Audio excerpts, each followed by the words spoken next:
AP DGP ముందు పలువురు మావోయిస్టులు లొంగిపోయారు. తమకు 2 ఏళ్ల వయసున్నప్పుడే మావోయిస్టుల్లో కలిపేశారని ఓ మహిళా మావోయిస్టు చెప్పారు. ఇప్పుడు తమంతటి తామే పోలీసులకు సరెండర్ అయ్యామని ఆమె వెల్లడించారు. దీనికి సంబంధించిన మరిన్ని వివరాలని మా ప్రతినిధి సాహిత్య అందిస్తారు.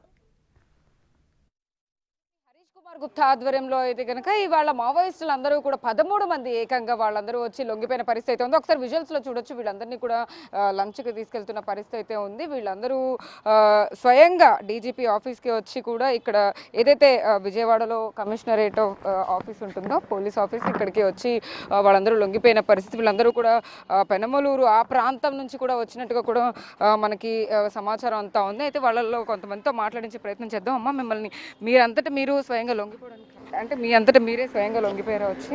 మేమే లొంగిపోయాం. మీ వయసు ఎంత? 23. 23. అసలు ఎందుకు మావోయిస్టులో కలవాలని కానీ ఆ థాట్ కానీ ఎందుకు వచ్చింది అసలు? చిన్నప్పటి నుంచే తీసుకెళ్ళిపోయారు. 2018 నుంచి అవునా?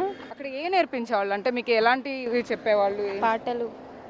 పాటలు నేర్పించారు. ఓకే. అంటే ఈ గన్నులకు సంబంధించి కానీ మారణాయుధాలకు సంబంధించి కానీ ఇంకా ఎలా రెచ్చగొట్టాలి విద్వేషాలు అనే వాటి గురించి ఏమైనా ఉండేదా అసలు? అది లేదు. జేఎన్ఎం చేసుకుని జేఎన్ఎం పాటలు నేర్పించారు. ఇప్పుడు ఎవరి ద్వారా మీరు ఇక్కడికి వచ్చి లొంగిపోవడం జరిగింది? ఇక్కడికి అశోక్ వాళ్ళతో. ఓకే.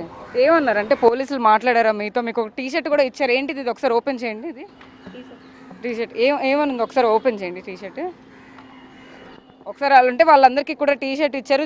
జనజీవన స్రవంతిలో కలిసిపోయాము అంటూ కూడా దాని మీద కూడా రాసిన పరిస్థితి అయితే ఉంది. ఒకసారి చూడొచ్చు. ఓపెన్ చేయమ్మా. ఇది చూడొచ్చు.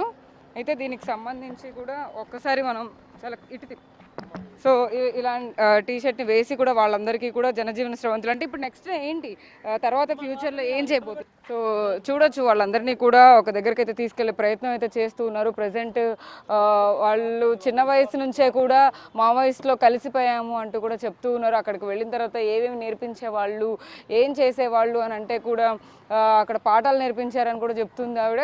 కానీ అట్ లాస్ట్ మూమెంట్లో అయితే కనుక వీళ్ళందరికీ ఒక జ్ఞానోదయం కానీ వీళ్ళందరికీ లీడర్ ఎవరైతే ఉంటారో వాళ్ళ ద్వారా వీళ్ళందరూ వచ్చేసి డీజీపీ హరీష్ కుమార్ గుప్తాకి అయితే కనుక లొంగిపోయిన పరిస్థితి అయితే ఉంది. వీళ్ళందరినీ కూడా ఇప్పుడు వాళ్ళకి ఏవో కొన్ని చెక్కులు కూడా ఇచ్చిన పరిస్థితి అయితే ఉంది. 4 లక్షల రూపాయల నుంచి కూడా దాదాపుగా కూడా అంటే కొంతమందికి 5 లక్షలు అట్లా మనీ కూడా ఇచ్చిన పరిస్థితి. ఏవైతే ఆ చెక్స్ ఉన్నాయో కూడా ఆ చెక్స్ మనం చూడొచ్చు. వాళ్ళు చూపిస్తున్నారు కదా. ఆ చెక్కులందరినీ కూడా ఆ చెక్కులన్నింటినీ వాళ్ళందరికీ అందించిన పరిస్థితి అయితే ఉంది. ఒక్కొక్కళ్ళు అంటే జీవనోపాధి కానీ లేకపోతే వాళ్ళు తర్వాత ఫ్యూచర్లో ఎలా జీవించాలి, ఎలాంటి ఉద్యోగాలు చేసుకోవాలనే దానిపైన కూడా వాళ్ళకి కొంత అవగాహన కల్పించి కొంత రీహాబిట్ కూడా చేసినట్టుగా కూడా మనకు అర్థమవుతా ఉంది. అంటే వాళ్ళ దగ్గర ఎలాంటి మారణాయుధాలు ఉన్నాయి, లేకపోతే ఎలాంటివి యూజ్ చేసేవాళ్ళు, ఎక్కడి నుంచి వచ్చారు, వాళ్ళందరినీ కూడా క్షుణ్ణంగా పరిశీలించిన తర్వాత అయితే కనుక మీడియా సమావేశం పెట్టడం జరిగింది. మీడియా సమావేశంలో కూడా వాళ్ళందరినీ ఇంట్రడ్యూస్ చేసి ఎక్కడి నుంచి వచ్చారని వాళ్ళ పేరుతో సహా కూడా పిలిచారు. మనం కూడా ఒకరితో మాట్లాడే ప్రయత్నం చేసాం. ఆమె చాలా చిన్నపిల్లలా కనపడుతుంది. 23 ఏళ్లకే అంటే చిన్నప్పటి నుంచి కూడా మావోయిస్టులో కలిసిపోయారు. 23 ఏళ్ళు వచ్చిన తర్వాత ఇప్పుడు బయట జనజీవన స్రవంతిలో కలవడానికి అయితే కనుక బయటకు వచ్చిన పరిస్థితి అయితే ఉంది. మొత్తానికి వాళ్ళందరూ అయితే కనుక నార్మల్ ప్రజలు ఎలాగా జీవిస్తారో ఇప్పుడు వాళ్ళు కూడా అలాగే ప్రజలతో పాటు కలిసి జీవించేందుకు అయితే కనుక వాళ్ళంతటి వాళ్ళే లొంగిపోయిన పరిస్థితి కనపడుతుందని చెప్పొచ్చు. వీడియో జర్నలిస్ట్ సాహిత్య